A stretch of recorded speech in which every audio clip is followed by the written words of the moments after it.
오늘의 주요 뉴스입니다. 코로나19 신규 확진자가 79명 발생하면서 생활 속 거리두기 기준이었던 신규 확진자 50명 선이 깨졌습니다. 정부는 수도권에 있는 다중시설을 한시적으로 중단하는 등 사실상 생활 방역을 포기했습니다. 쿠팡 부천 물류센터발 확진자는 총 82명으로 늘었습니다. 물류센터 안 작업장에선 신발과 모자에서도 바이러스가 검출돼 기본적인 방역 수칙이 지켜지지 않은 것으로 확인됐습니다. 50대 여성을 살해하고 유기한 혐의를 받는 30대 부부가 수사에 혼선을 주기 위해 시신 유기 차량에 친딸을 태운 것으로 MBN 취재 결과 확인됐습니다. 경찰은 남편의 신상은 공개하지 않기로 했습니다.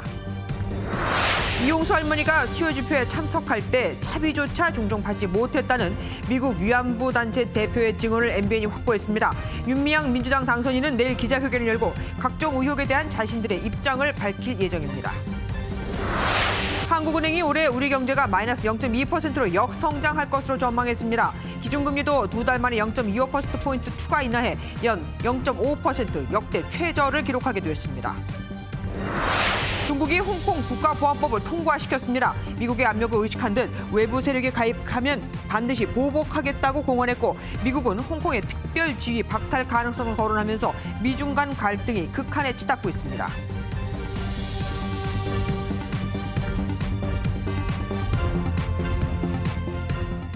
정부가 결국 수도권 생활 방역을 사실상 포기했습니다. 6월 14일까지는 수도권 내 외출 모임도 중단해달라고 요청했습니다. 생활 방역의 요건이 하루 코로나19 확진자 수 50명 미만, 감염 경로를 알 수 없는 전파 5% 미만이어야 하는데 이미 이 숫자들을 다 넘어버렸거든요. 먼저 강대엽 기자가 보도합니다. 정부가 내일부터 다음 달 14일까지 17일 동안 수도권의 안에 생활 속 거리두기를 사실상 포기하고 방역 조치를 대폭 강화합니다. 0시 기준 1일 신규 확진자가 79명으로 늘어나자 총리 주재 긴급 관계장관 회의를 열어 이같이 결정했습니다. 정부는 수도권 내 연쇄 감염의 고리를 끊기 위해선 한시적 강화가 필요하다고 봤습니다. 연쇄적인 감염을 일으킬 수 있는 감염 환자가 잠복해 있을 위험성이 큰 상황입니다.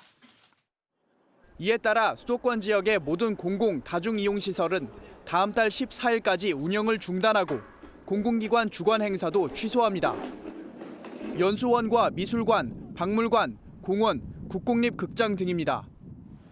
유흥시설, 학원, PC방, 노래방은 이용 자제를 강력히 권고하고 수도권 내 외출, 모임도 중단해달라고 요청했습니다. 운영 자제에 대한 행정 조치를 학원과 PC방에 대해서 추가적으로 내렸다라고. 14일까지도 추가 확산세가 수그러들지 않으면 사회적 거리두기로 다시 돌아간다는 게 정부 방침입니다. 이번 조치는 지난 5일 생활 속 거리두기로 전환한 지 23일 만입니다. MBN 뉴스 강대엽입니다.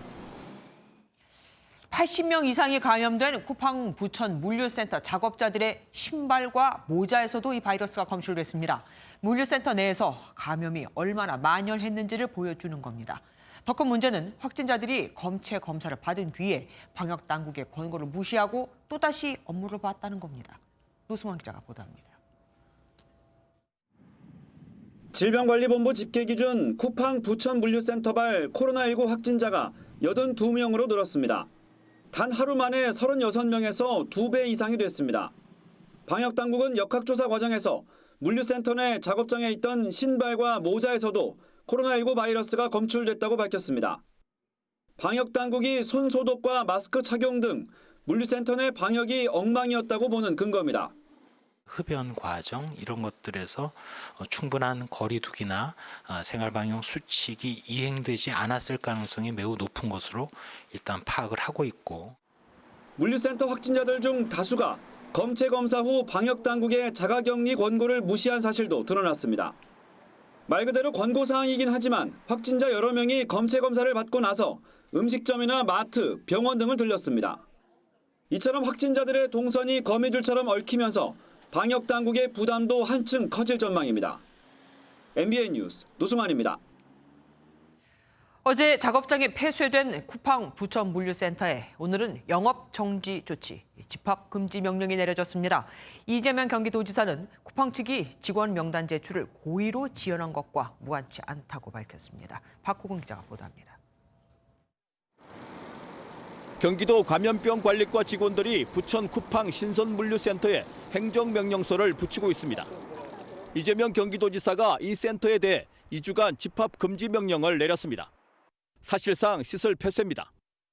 코로나19와 관련해 유흥시설이나 다중이용시설이 아닌 개별 기업시설에 대한 집합금지 명령은 이번이 처음입니다.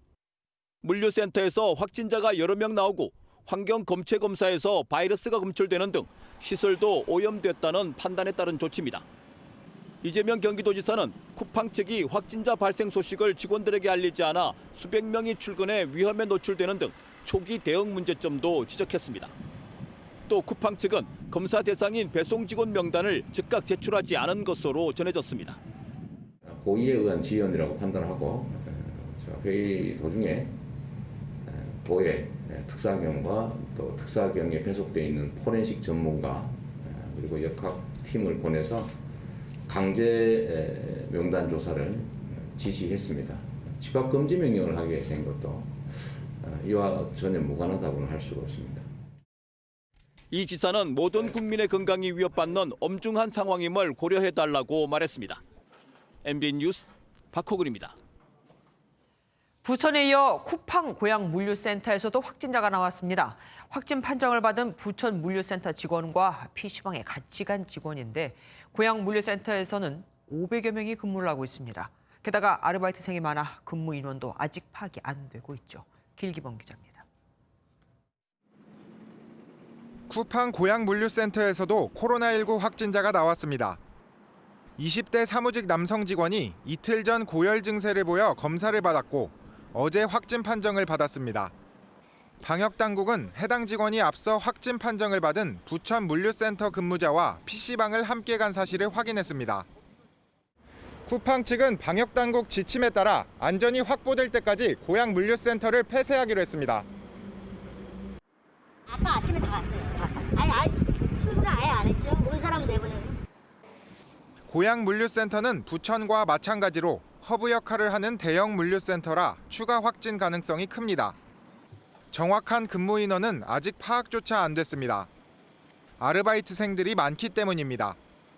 최근에는 500명 정도가 근무한 것으로 알려졌습니다. 날마다 인원 다르고 단기직도 매일 나오다 보니까 차이가 있을 수 있어 쉽게 좀 말씀드리기 어려워요. 고양시는 물류센터 내부에 선별 진료소를 설치하고 직원 전수검사에 착수했습니다.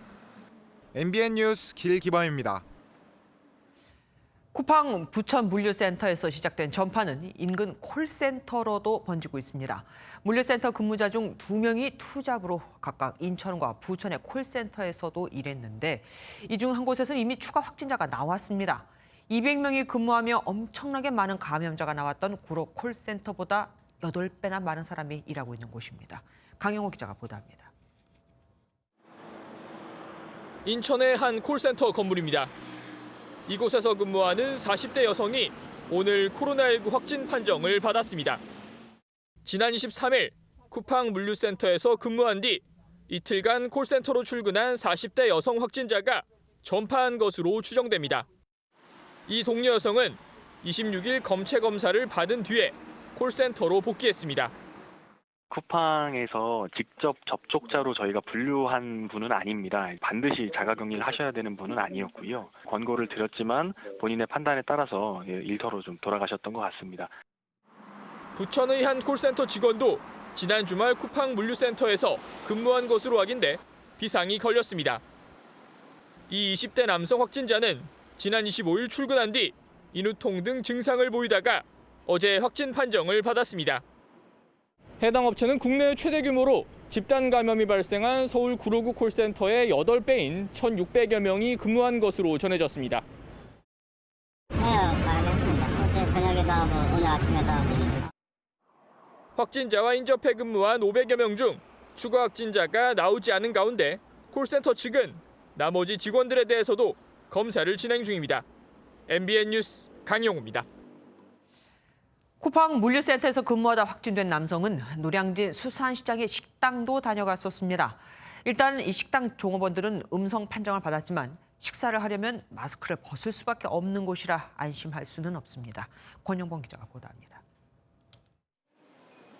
3천여 명이 일하는 국내 최대 수산물 시장인 노량진 수산시장입니다. 쿠팡 물류센터에서 근무하다 확진 판정을 받은 32살 남성은 지난 21일 이곳에 있는 식당을 방문했습니다. 확진 판정을 받은 남성이 다녀간 식당 앞입니다. 이곳 노량진 수산시장 2층 가장자리에 있는데요. 보시는 것처럼 문이 굳게 잠긴 채 영업을 하지 않고 있습니다. 수산시장 상인들은 걱정부터 앞섭니다. 다녀갔다는 게 문제지. 그렇지 않다. 장사 안 되고 이러는데 피해가 이제 엄청나게 많다고. 피해가. 빨리 알아보자라 이제 그 소문을. 수산시장 측은 해당 식당을 임시 휴업 조치한 뒤 방역 작업을 벌였고 종업원 8명은 전원 음성 판정을 받았다고 밝혔습니다.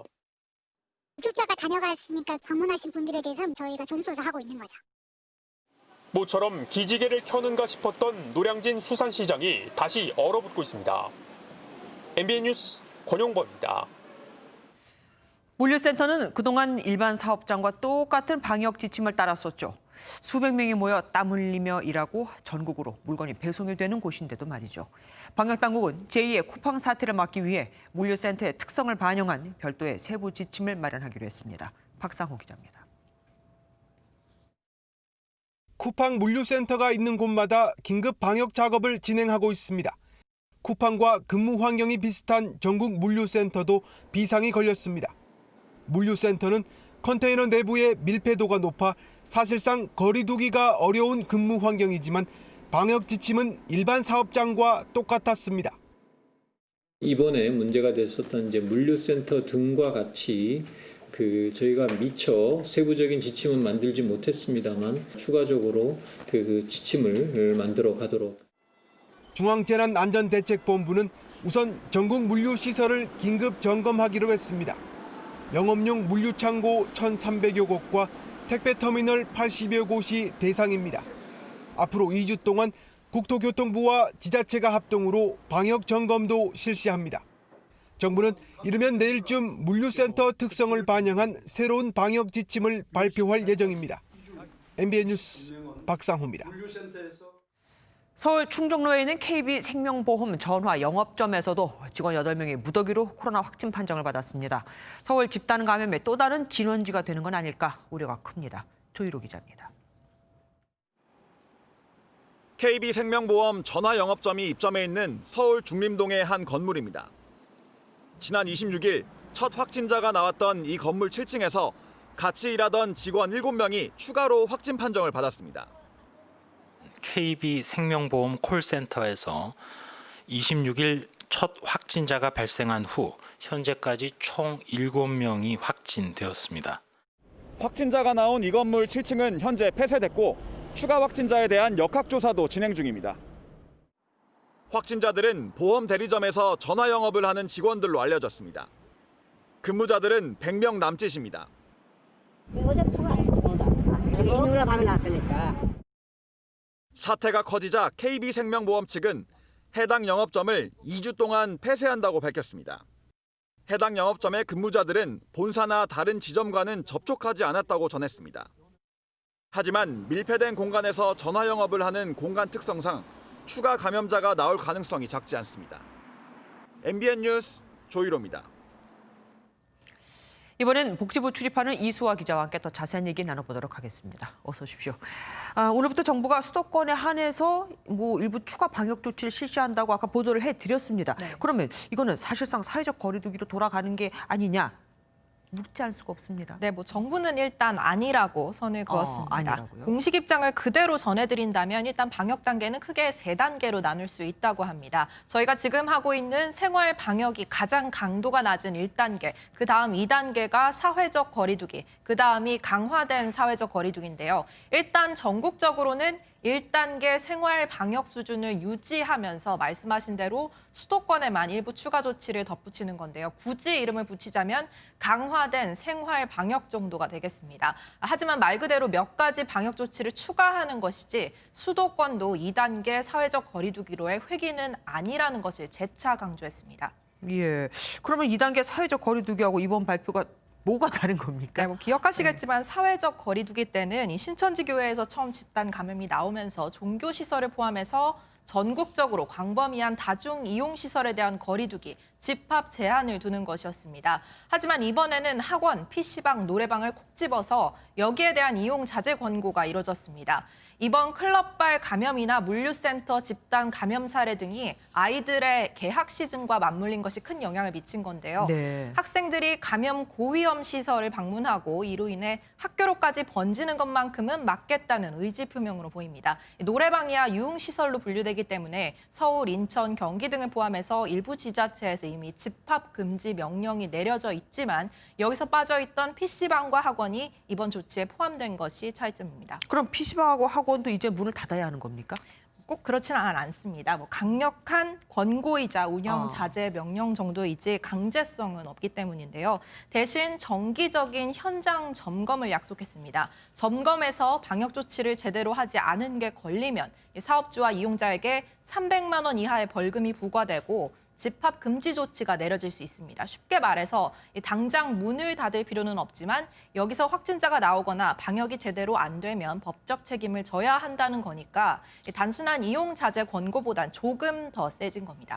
그러니까 강제는 하지 않지만 확진자가 나오면 책임을 묻겠다. 네.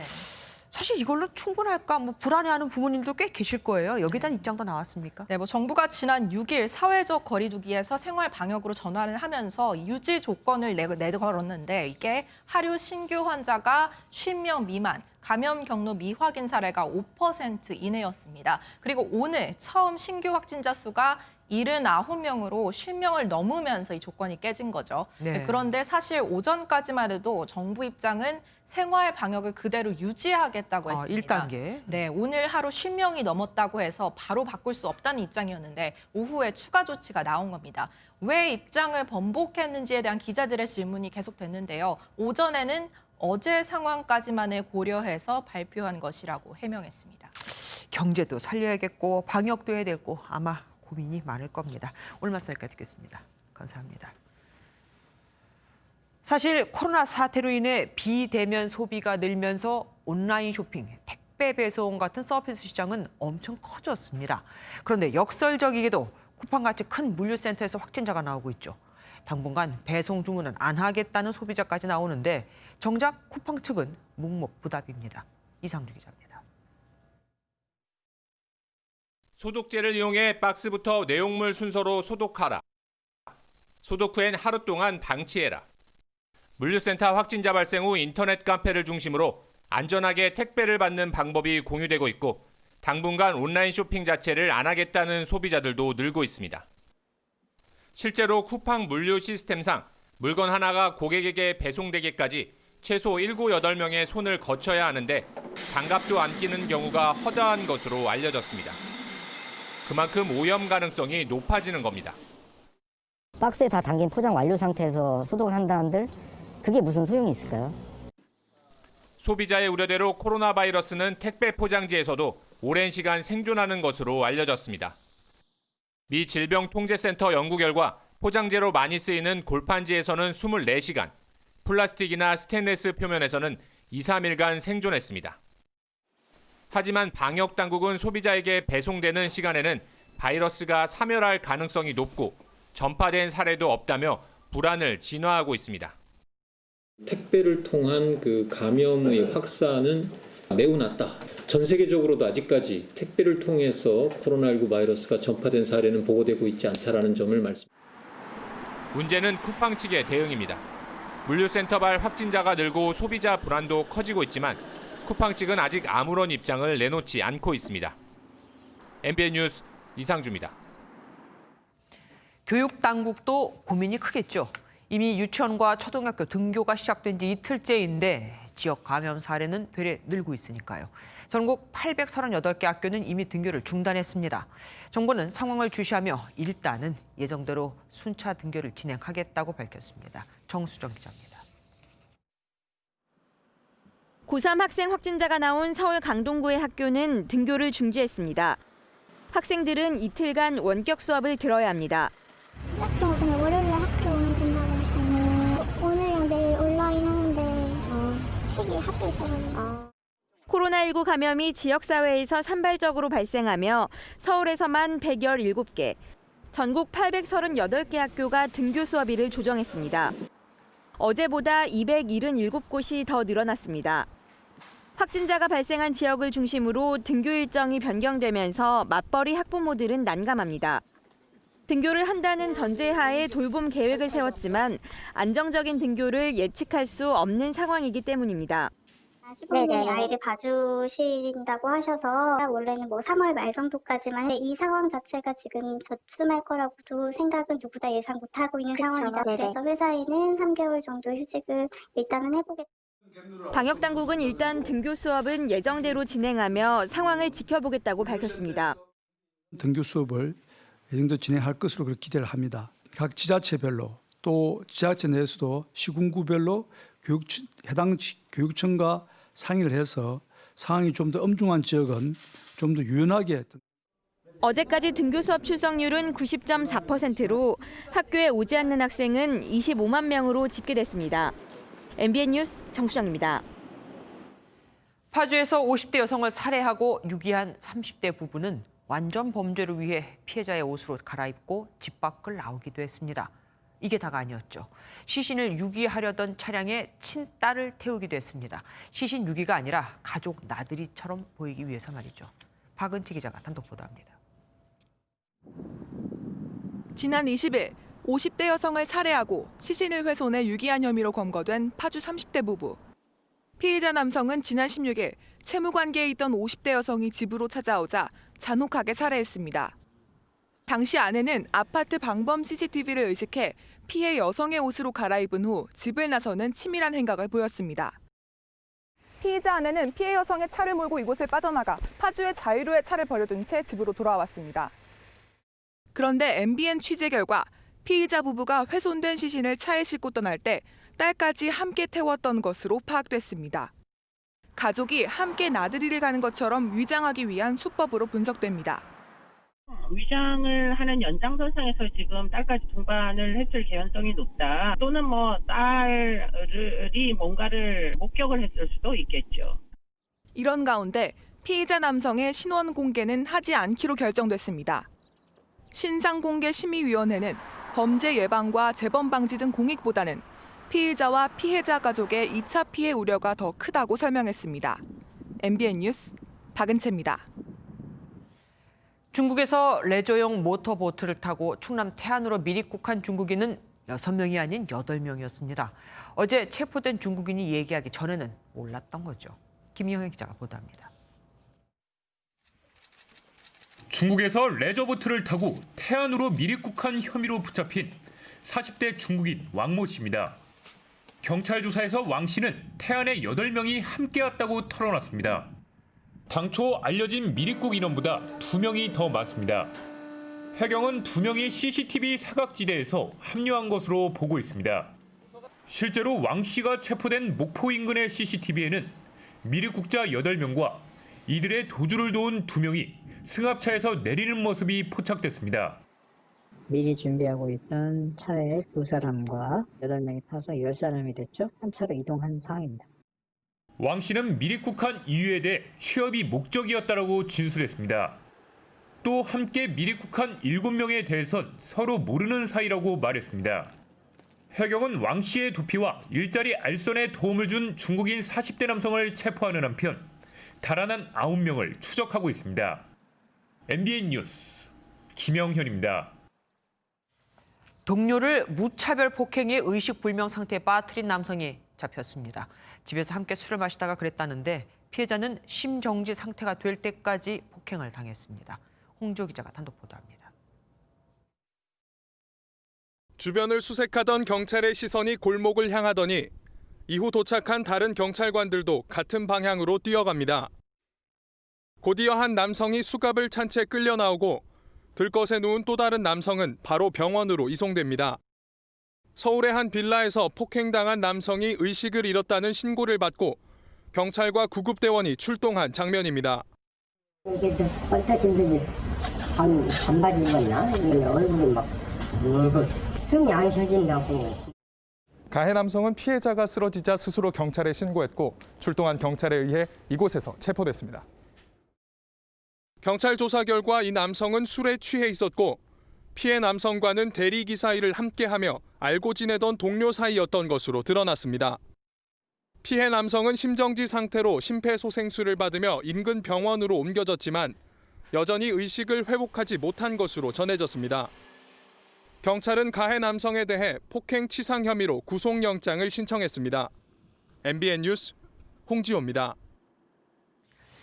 강원도 춘천시의 한 주택에서 소방관 2명이 숨진 채 발견됐습니다. 화목 보일러에서 유입된 일산화탄소에 중독된 것으로 추정됩니다. 이쪽은 아직도 밤에는 추워서 보일러를 떼거든요. 김민수 기자가 보도합니다. 강원도 춘천시 외곽에 위치한 주택입니다. 오늘 오전 8시 20분쯤 이곳 주택 앞마당에 있는 간이 황토방에서 강원 홍천소방서 소방관 2명의 시신이 발견됐습니다. 사고 현장 앞에 나와 있습니다. 보시는 것처럼 건물로 들어가는 철문이 굳게 닫힌 채 폴리스 라인이 쳐져 있습니다.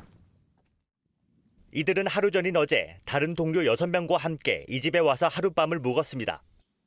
숨진 2명은 간밤에 황토방에서 잠들다 목숨을 잃었고 나머지 6명은 바로 옆 주택에 있어서 화를 면했습니다.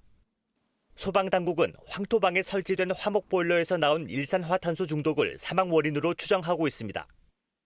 그래 나무 타는 냄새가 이렇게 나더라는 거야. 그러니까 그 화목보일러 쓰고 있으니까 그런 것 같아요. 경찰은 정확한 사망 원인을 확인하기 위해 숨진 소방관들에 대한 부검을 검토하고 있습니다. MBN 뉴스 김민수입니다. 집과 비닐하우스 등에서 고양이 수십 마리가 살고 있다. 고양이의 천국일까요? 지옥일까요? 강진우 기자가 일명 고양이 공장에 다녀왔습니다. 경남 김해의 한 묘목하우스 재배단지입니다. 동물 보호단체와 경찰이 급습하자 철장 너머 수십 마리의 고양이가 나타납니다. 눈이 일그러지고 구토와 설사로 탈진해 움직이지도 못하는 아픈 고양이가 대부분입니다. 40~50마리 정도는 되는 것 같고 근데 애들 상태가 전반적으로 다 안 좋습니다. 갓 태어난 고양이의 사체도 발견됐습니다. 맞은편 비닐하우스에서도 비슷한 상태의 고양이 60여 마리가 발견됩니다. 벵갈과 스코티시 폴드 등 품종묘로 수십에서 수백만 원에 거래되는 것들입니다. 서울에 누가 보내달라고 몇 마리 보내주고 그러고는 뭐 별로 팔질 않았어요. 사육업자는 동물 생산업 허가를 받지 않은 채 불법으로 고양이를 번식시킨 혐의를 받고 있습니다. 사육 동물이 제대로 지금 케어를 받지 못하고 있는 점이 지금 상당히 지금 보여집니다. 고양이들은 저희가 김해시 유기동물 보호소로 격리 조치를 할 계획입니다. 경찰은 고양이 불법 매매 여부와 함께 동물 학대가 있었는지도 수사할 예정입니다. MBN 뉴스 강진우입니다. 경찰이 집무실에서 여직원을 성추행한 오거돈 전 부산시장에 대해 사전 구속영장을 신청했습니다. 혐의는 업무상 위력에 의한 추행이 아니라 형이 더 무거운 강제추행입니다. 안진우 기자입니다. 경찰이 오거돈 전 부산시장에 대해 사전 구속영장을 신청했습니다. 오 전 시장은 지난달 초 집무실에서 부하 직원을 불러 성추행한 혐의로 수사를 받아왔습니다. 혐의는 강제추행입니다. 경찰은 업무상 위력 등에 의한 추행의 무게를 두고 수사를 해왔지만 법정형이 더 무거운 강제추행 혐의를 적용했습니다. 오 전 시장은 지난 22일 경찰에 비공개 출석해 14시간 동안 조사를 받을 때 혐의 대부분을 인정한 것으로 알려졌습니다. 피해자분에게도 죄송하게 생각합니다. 하지만 오 전 시장은 앞서 경찰 조사에서 지난해 10월 유튜브 채널 등에서 추가로 제기한 또 다른 성추행 의혹은 부인했습니다. 그런 건 없는 것으로 알고 있습니다. 전담 수사팀을 꾸린 경찰은 오 전 시장의 또 다른 성추행 의혹 등 고발된 사건 모두를 수사하기로 했습니다. MBN 뉴스 안진우입니다. 고 장자연 씨를 강제추행한 혐의로 기소된 전직 기자에게 대법원에서 무죄가 확정됐습니다. 재판부는 장 씨가 추행당하는 장면을 직접 목격했다는 윤지호 씨의 진술을 믿기 힘들다며 이같이 판단했습니다. 김지영 기자입니다. 술자리에서 배우 고 장자연 씨를 추행한 혐의로 기소된 전직 기자에게 무죄가 확정됐습니다. 대법원은 강제추행이 완전히 증명됐다고 보기 어렵다는 원심 판단에 문제가 없다고 판결했습니다. 이일 2심과 마찬가지로 동료 배우 윤지호 씨의 진술을 믿기 어렵다고 본 겁니다. 이른바 장자연 리스트의 유일한 목격자인 윤 씨는 검찰에 리스트에 언급된 언론인 등에 대한 진술을 한 바 있습니다. 전직 기자 출신인 조모 씨의 공판이 예정돼 있는데 그 자리를 목격하신 분이시잖아요. 그가 어떤 얘기를 하는지, 진실을 어떻게 회피하는지에 대해서. 재판부는 장 씨가 실제 추행을 당했는지, 윤 씨가 추행을 목격했는지 의문이라는 원심 판단을 그대로 인정했습니다. 또 윤 씨가 피고인이 나오는 동영상만 보고 종전 진술을 뒤집어 조 씨를 범인으로 지목한 범인 식별 절차에 문제가 있다는 판단도 옳다고 봤습니다. 장자연 사건은 지난 2009년 3월 장 씨가 기업인과 유력 언론사 관계자 등에게 성접대를 했다고 폭로하고 목숨을 끊은 사건으로 검찰 과거사위원회는 2018년 윤 씨의 증언을 바탕으로 이 사건의 재수사를 권고했습니다. 당시 장 씨에게 부적절한 행위를 한 혐의를 받은 조 씨는 같은 해 8월 불구속 기소됐습니다. MBN 뉴스 김지영입니다. 가수 조영남 씨의 화투 그림이 대신 그려준 작품, 대작이냐 아니냐를 두고 대법원에서 공개 변론이 열렸습니다. 검찰은 사기라고 주장한 반면 조 씨 측은 창작물이라며 팽팽한 격론이 벌어졌습니다. 손기준 기자입니다. 지난 2016년 검찰은 대작 화가의 그림 21점을 17명에게 팔아 1억 5천여만 원을 챙긴 혐의로 가수 조영남 씨를 불구속 기소했습니다. 1심은 사기로 판단했지만 2심은 조 씨의 미술 작품이 화투를 소재로 한 고유 아이디어라며 판결을 뒤집었습니다. 대법원에서 열린 공개 변론에서도 대작 여부를 두고 검찰과 조 씨 측은 격론을 벌였습니다. 전화통화나 휴대폰 문자 메시지를 이용해 추상적인 아이디어만 제공하거나 기존의 도록에 있는 그림과 똑같이 그려달라고 주문하였을 뿐 스스로의 사상과 철학에 따라서 작품의 컨셉을 구상하고 그것을 실현할 방법을 정해서 조술에게 구체적으로 지시하고 밑그림에 추가 작업을 하는 등 창작 행위를 했으므로 미술계도 평가가 엇갈렸습니다. 없습니다. 오로지 혼자의 작업으로 이루어지는 것이 창작자의 의무이고 상식입니다. 자금량이 많이 필요한데 자금량을 다 물리적으로는 작업을 할 수가 없잖아요. 그럴 때는 조술을 많이 씁니다. 최후 진술에서 조 씨는 울먹이며 결백을 호소했습니다. 옛날부터 어르신들이 화투를 가지고 놀면 패가 망신한다고 그랬는데 제가 너무 오랫동안 화투를 가지고 놀았나 봅니다. 부디 저의 결백을 가려 주십시오. 대법원은 이르면 다음 달쯤 최종 선고를 내릴 예정입니다. MB 뉴스 송기준입니다. 직원을 상습적으로 폭행하고 산 닭을 칼로 내리치는 등 엽기적인 행각을 벌인 양진호 한국미래기술 회장이 징역 7년을 선고받았습니다. 이재호 기자가 보도합니다. 양진호 한국미래기술 회장은 지난 2018년 사무실 안에서 직원을 때린 영상이 공개되면서 국민적 공분을 샀습니다. 이후 회사 워크숍에서 일본도로 닭을 내리치는 등의 엽기적인 행위가 줄줄이 드러나면서 경찰에 구속됐습니다. 공부를 잘한 것 진심으로 사죄드립니다. 제 잘못 인정합니다. 잘못했습니다. 양 회장이 구속된 지 1년 반 만에 1심 재판부의 판단이 나왔습니다. 수원지법 성남지원은 폭행 등의 혐의로 구속 기소된 양 회장에게 징역 7년의 중형을 선고했습니다. 재판부는 피해자들이 인격적 모멸감으로 정신적 고통을 호소하고 있고 정상이 가벼운 범죄가 없다며 판결 이유를 밝혔습니다. 또 직원 워크숍에서의 잔인한 닭 도살은 상상하기 어려운 범죄로 죄질이 극히 무겁다고 덧붙였습니다. 양 회장 수사 과정에서 추가로 드러난 음란물 불법 유통 등의 혐의와 회사 돈 167억 원을 빼돌린 혐의 등은 이번 선고에 포함되지 않았습니다. 재판부는 양 회장이 대학 교수를 감금하고 폭행한 데 가담한 직원 3명에 대해서도 징역 6월을 선고하고 법정 구속했습니다. MBN 뉴스 이재호입니다. 열흘 넘게 두문불출했던 윤미향 당선인이 드디어 모습을 드러낼 것으로 보입니다. 내일 기자회견을 열고 여러 의혹에 대한 입장을 밝힐 거라고 합니다. 선한배 기자가 보도합니다. 지난 18일 라디오 인터뷰에 출연한 후 모습을 감춘 윤미향 당선인이 열 하루 만에 자맹을 멈추고 입장을 냅니다.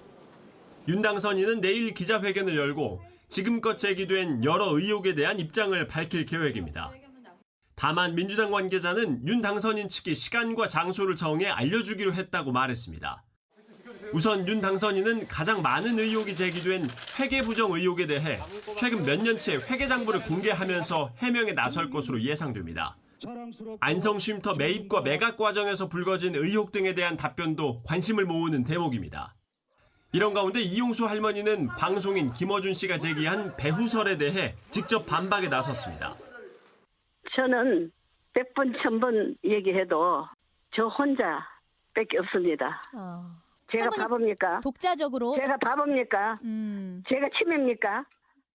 우희종 전 더불어시민당 대표는 정의연의 요청에 비례대표 후보를 추천받았고 엄격한 검증을 통해 선정했다고 주장했습니다. 그래서 이러이러한 명부가 우리는 선정했다. 너는 어떻게 생각하냐? 당연히 그런 어떤 그쪽에 지지자의 표가 오는 관점이기 때문에 그 내역은 사전에 알려줬죠. 윤 당선인이 검찰 수사와 언론의 의혹 제기를 정면 돌파할지 아니면 검찰 수사를 전제로 조건부로 사퇴 입장을 밝힐지 관심이 쏠리고 있습니다. MBN 뉴스 선한빛입니다. 경제적 지원 여부를 두고 이용수 할머니와 정의연 측 입장이 팽팽하게 대립하는 가운데 이용수 할머니와 국제활동을 함께해온 미국 위안부 단체의 새로운 증언이 나왔습니다. 정대협이나 나눔의 집에 소속이 안 된 할머니의 차별 대우는 물론 수요 집회 참석 당시 차비조차 종종 받지 못한 사실을 이용수 할머니가 예전부터 토로를 해왔다는 겁니다. 신용식 기자가 단독 보도합니다.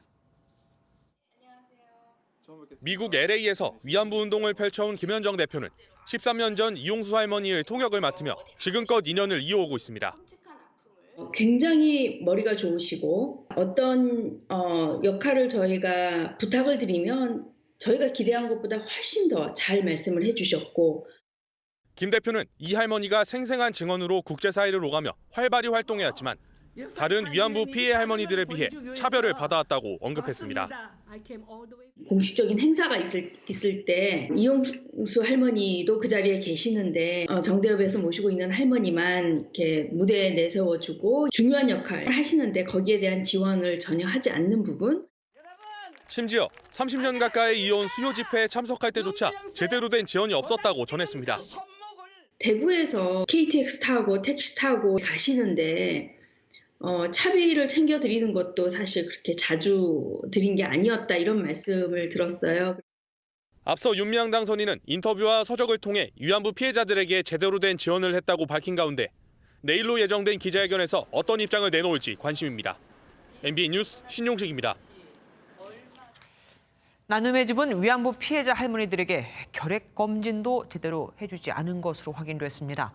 또 할머니들의 식사비로 써야 할 국고 보조금을 직원들 급식비로 쓰는 등 회계를 부실하게 운영하고 있었습니다. 최현규 기자입니다. 지난달 2일과 3일까지 경기 광주시가 실시한 나눔의 집 시설지도 및 점검 결과 보고서입니다. 입소자인 위안부 피해자 할머니들에게 매년 1회 이상 결핵 검진을 포함한 건강진단을 해야 하지만 실시하지 않았다고 돼 있습니다. 2015년부터 작년까지 5년 동안 나눔의 집은 할머니들에 대한 결핵 검진을 하지 않았고 이에 따라 시로부터 경고 조치를 받았습니다. 심지어 할머니들의 주 부식비로 써야 할 국고보조금을 직원들의 급식비로 썼고 후원금도 후원자에게 사용 내역을 알리지 않고 사용 결과서도 홈페이지에 공개하지 않는 등 보조금과 후원금 관리도 부실했습니다.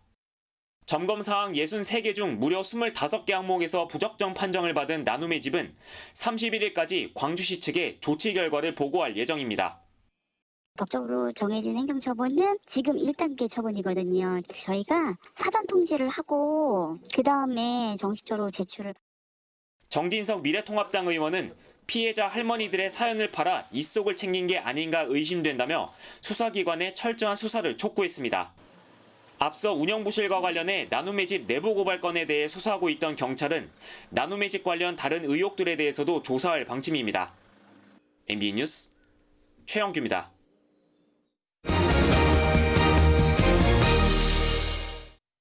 한국은행이 올해 우리 경제 성장률을 마이너스 0.2%로 전망했습니다. 실제로 역성장을 한다면 IMF 외환 위기 이후 22년 만인데 코로나19 재확산 여부에 따라 상황은 더 나빠질 수 있습니다. 김문영 기자입니다. 경기도 광명에 위치한 기아자동차의 소아리 공장. 갖가지 부품을 실은 납품 차량이 오고 갑니다.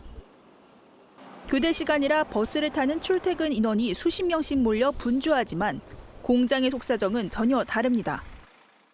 코로나19 여파로 해외 수출이 감소한 탓에 일부 가동을 멈춰온 이 공장은 다음 달 다시 일부 휴업을 이어갑니다.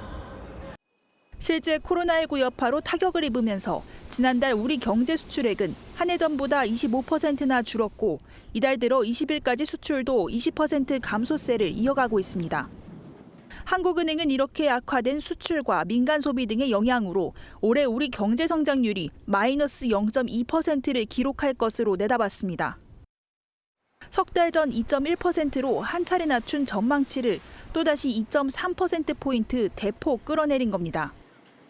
우리 경제가 마이너스 성장을 한다면 IMF 외환위기 당시인 1998년 이후 22년 만입니다. 하지만 신냉전 양상으로 치닫는 미중 갈등이 심화되면 상황은 더 악화될 수 있습니다. 중국에 대한 공세를 강화시킬 가능성이 있어서 그 사이에 낀 양상에 처해 있는 우리나라로서는 수출 등을 통해서 악영향을 많이 받을 가능성이 있는 것으로 보입니다.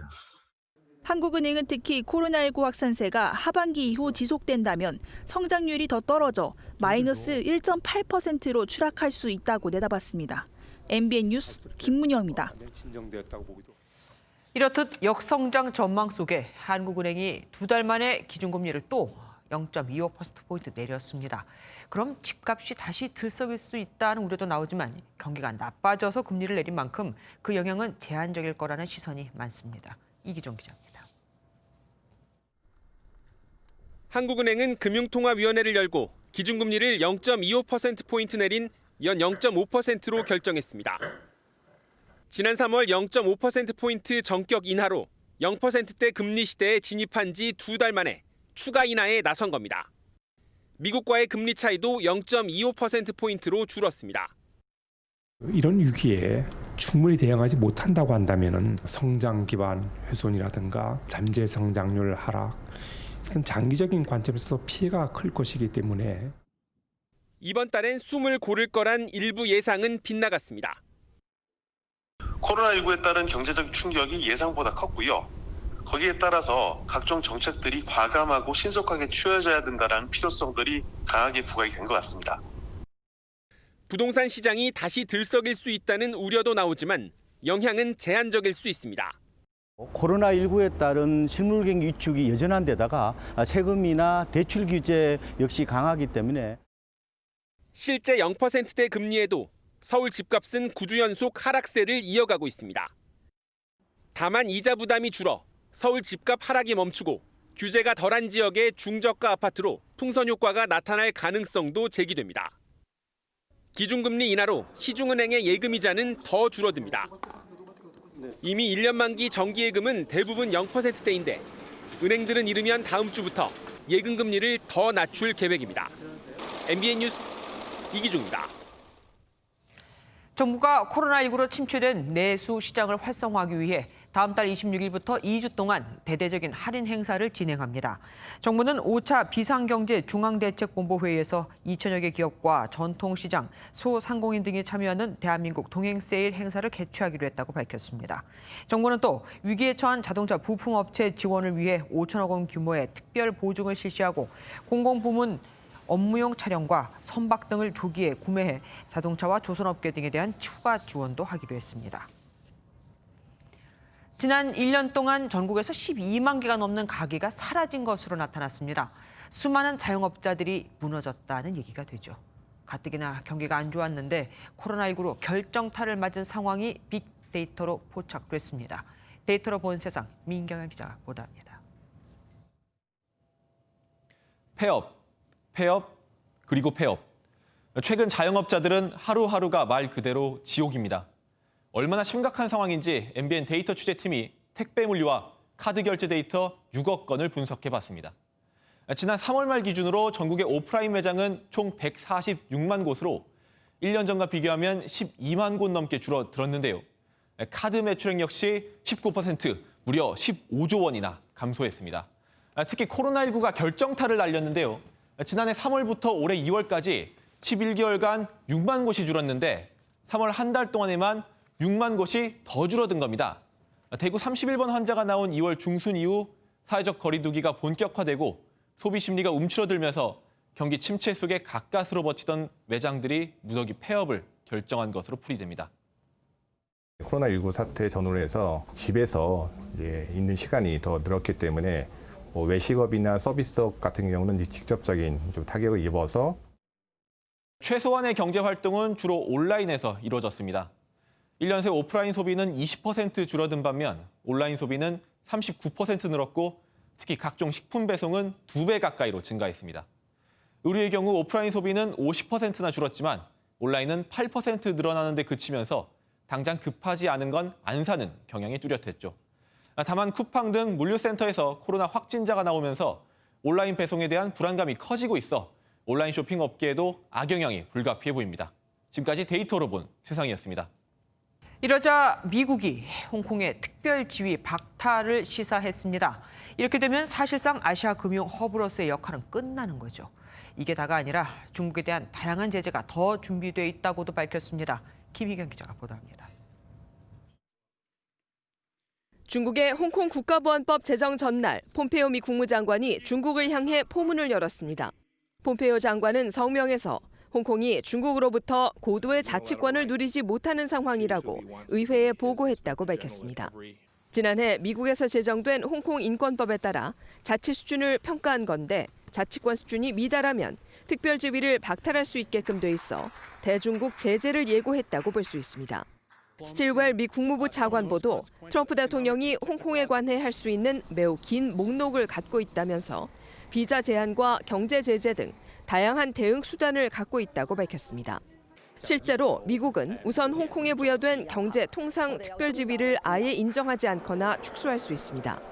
여기에 홍콩을 단합하려는 중국 관리와 기업, 금융기관의 거래 통제와 자산 동결, 입국 금지 등도 검토되고 있습니다.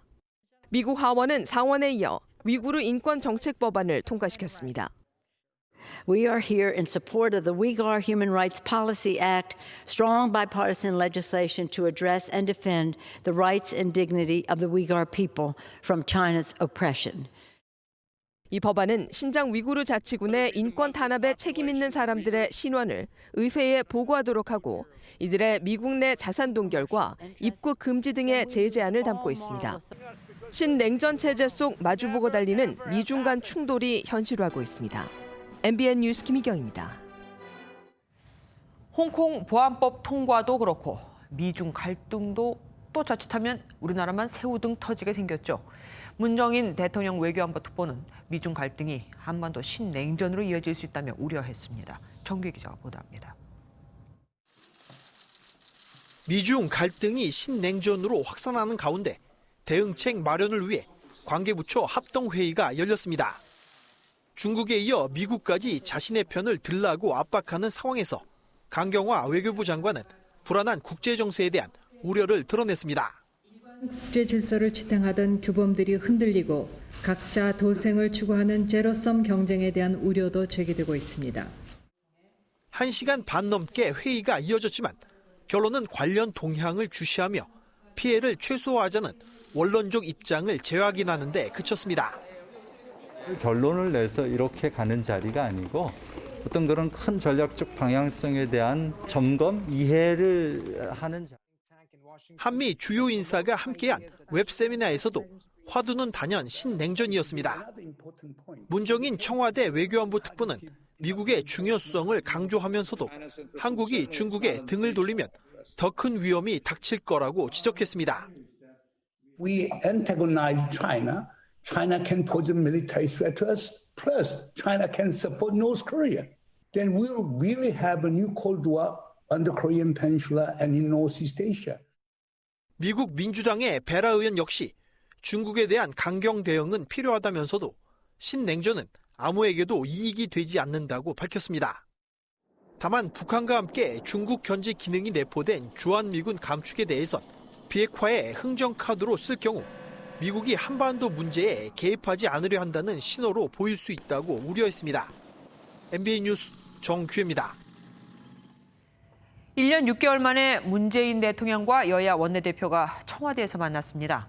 협치가 중요하다는 데는 공감했지만 주호영 미래통합당 원내대표는 국정 동반자로 생각해주면이라는 단서를 달았습니다. 황지영 기자가 보도합니다. 문재인 대통령과 김태년 더불어민주당, 주호영 미래통합당 원내대표는 노타이 차림으로 화기애애한 분위기 속에서 회동을 시작했습니다. 날씨 너무 좋습니다. 그래서 뭐 깜짝깜짝하는데 오늘 대화도 날씨만큼 좋아졌습니다. 이후 문 대통령과 여야 원내대표는 경내 산책을 포함해 2시간 30분 동안 국정 현안을 논의했지만 뚜렷한 합의는 없었습니다. 문 대통령이 3차 추경과 고용 법안이 빨리 통과돼야 한다며 협치를 당부하자 주 원내대표는 협치에는 공감하면서도 야당을 진정한 국정 동반자로 생각하면 적극 돕겠다고 말했습니다. 문 대통령은 20대 국회도 협치와 통합을 표방했으나 실제로는 크게 나아지지 않았다면서 이번에는 제대로 한번 해보자는 게 제가 드리고 싶은 말씀이라고 했습니다. 또 문 대통령이 공수처 7월 출범을 위해 법안이 통과돼야 한다고 말하자 주 원내대표는 많은 국민은 검찰을 통제하려는 수단으로 인식한다며 부정적 입장을 드러냈습니다. 최근 윤미향 더불어민주당 당선인 논란을 계기로 관심이 커진 일본군 위안부 문제도 화제에 올랐습니다.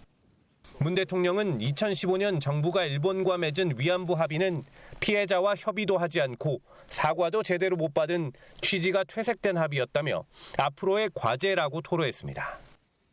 주 원내대표는 보상협상에서 할머니들의 의견이 배제된 점 때문에 윤미향 사태도 벌어진 것이라는 문제를 지적했습니다. MBN 뉴스 황지연입니다. 청와대 여야 원내대표 회동에서는 국회 법제사법위원회의 체계 자구 심사권에 대한 논쟁도 있었습니다. 두 전 대통령의 사면 문제에 대해선 김태년 더불어민주당 원내대표가 발언 자체가 없었다고 한 반면 주호영 미래통합당 원내대표는 애둘러 말했다고 밝혔습니다. 이동석 기자입니다.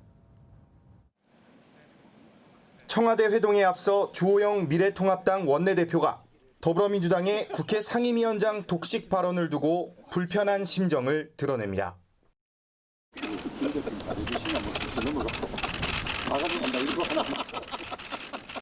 여야 원내대표는 법제사법위원회의 주요 업무로 꼽히는 체계 자구 심사권을 놓고도 이견을 보였는데 김 원내대표는 폐지를, 주 원내대표는 필요성을 주장했습니다.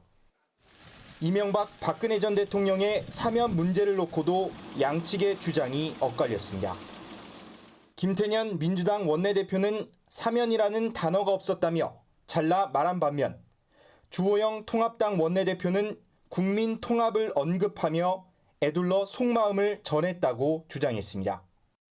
특히 주 원내대표는 특임 장관 시절 정부 입법 통과율이 4배로 올라갔다는 것을 강조하며 정무장관 신설을 제안하기도 했습니다. 이에 대해 문 대통령은 배석한 노영민 비서실장에게 의논해 보라고 지시한 것으로 전해졌습니다.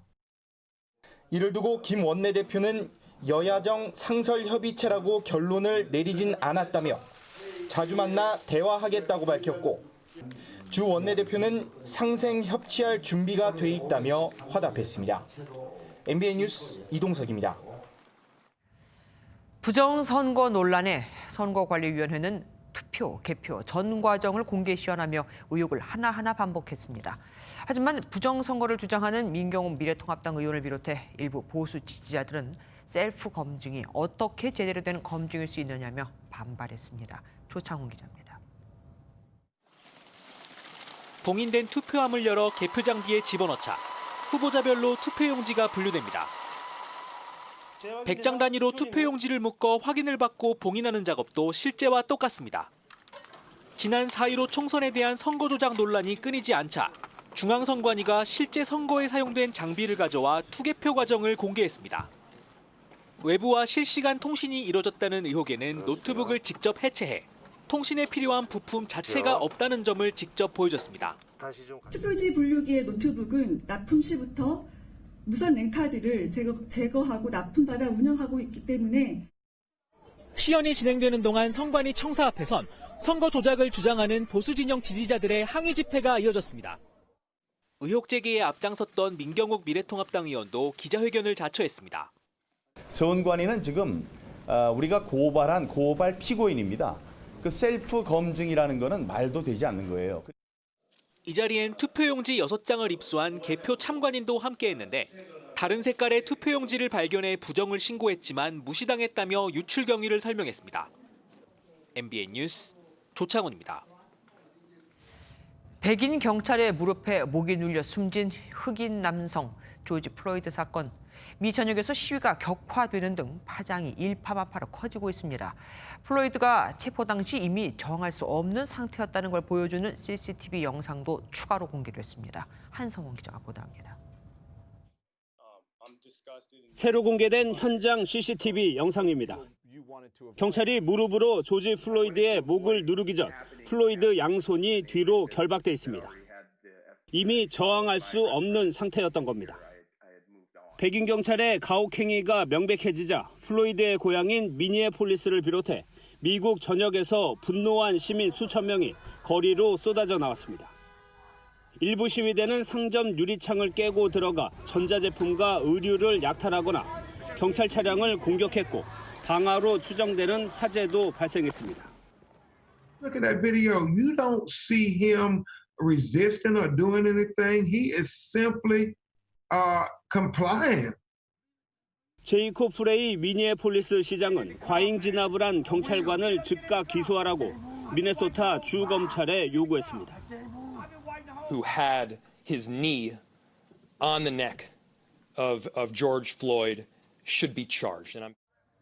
트럼프 미국 대통령은 트위터에 플로이드의 유가족과 슬픔을 함께한다는 글을 올리고 FBI와 법무부에 직접 조사를 지시했다고 밝혔습니다. MBN 뉴스 한성원입니다.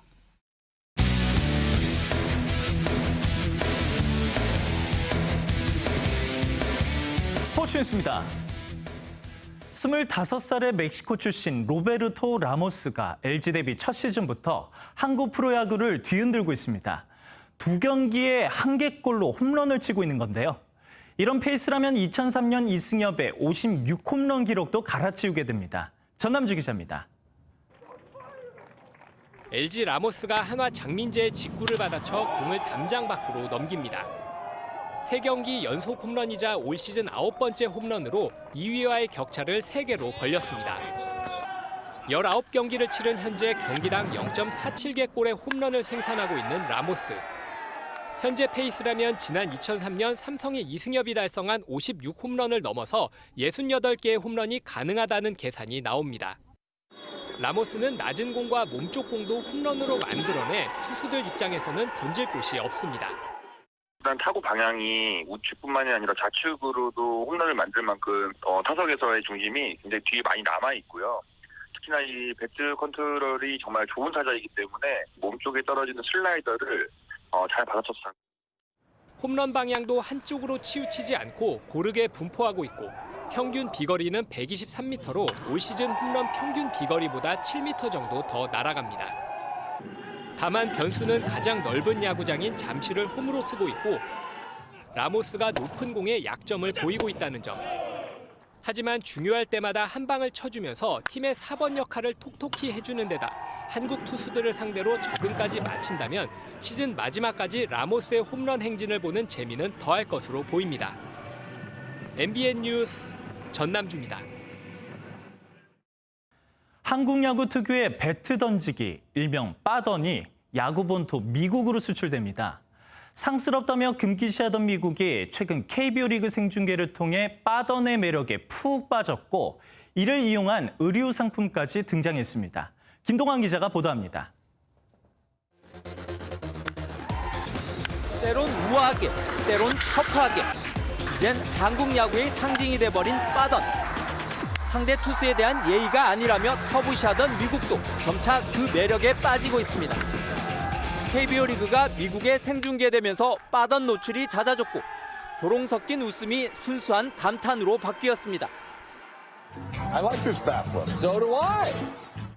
ESPN은 매주 2주의 빠던을 선정하며 빠던 자체의 멋을 음미하고 미국 매체들은 메이저리그에도 빠던이 필요하다고 주장하고 나섰습니다.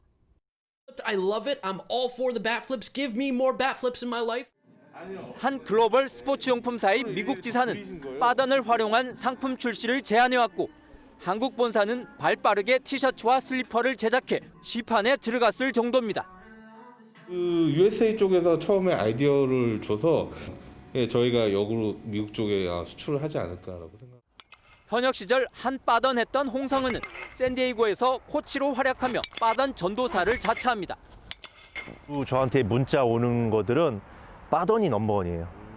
너무 뷰티풀하다 이거야, 자기네들은. 미국 팬들은 지금 90% 이상이 좋아한다고 볼 수가 있어요. 한국에서 던진 방망이가 야구 본고장 미국까지 날아가고 있습니다. MBN 뉴스 김동환입니다. 오늘은 구름이 다소 많이 지났지만 따뜻한 날씨에 공기질도 깨끗했습니다. 내일은 구름이 걷히면서 중부지방의 기온도 크게 올라 여름 더위를 보이겠습니다. 네, 서울의 낮 최고 기온 27도로 오늘보다 4도가량 높겠고요. 남부지방은 29도 안팎을 기록하는 곳도 있겠습니다. 내일 광주와 상주 오늘보다 2도에서 4도가량 기온 오르겠습니다. 내일도 국외 미세먼지 유입은 없습니다. 전국의 대개질 보통 수준이 예상되지만 국내에 쌓여있는 먼지로 인해 중서부 지역과 영남 일부 지역은 내일 오전 한때 먼지 농도가 높게 나타날 수 있겠습니다. 오늘 밤까지 강원 영서 중남부와 경북 북부 내륙에는 대기가 불안정해서 소낙성 비가 내리는 곳이 있겠습니다. 밤부터 서해상에서는 바다 안개가 짙어지겠습니다. 가시거리가 200m 이하로 좁혀지는 곳도 있어서 주의가 필요합니다. 남부지방 한낮에는 덥게 느껴지겠습니다. 동해안도 내일 맑은 하늘 예상됩니다. 강릉의 낮 기온 24도, 울진 21도를 가리키겠습니다. 제주는 모레 아침부터 흐려지겠고요. 그 밖에는 주말까지 맑은 가운데 볕이 강하겠습니다. 날씨였습니다. MBN 선정한 이 한 장의 사진입니다. 인도 기차역에서 이제 막 걸음마를 배운 듯한 아기가 담요를 당기고 들추면서 엄마를 깨우고 있습니다. 하지만 엄마는 코로나로 일자리를 잃고 고향으로 내려가다 열차에서 숨진 상태였죠. 엄마를 덮은 담요가 수의라는 걸 알리 없는 아이. 잔인한 바이러스라는 말을 새삼 절감하게 됩니다. MBN 종합뉴스 여기서 마치겠습니다. 함께해 주신 여러분 고맙습니다.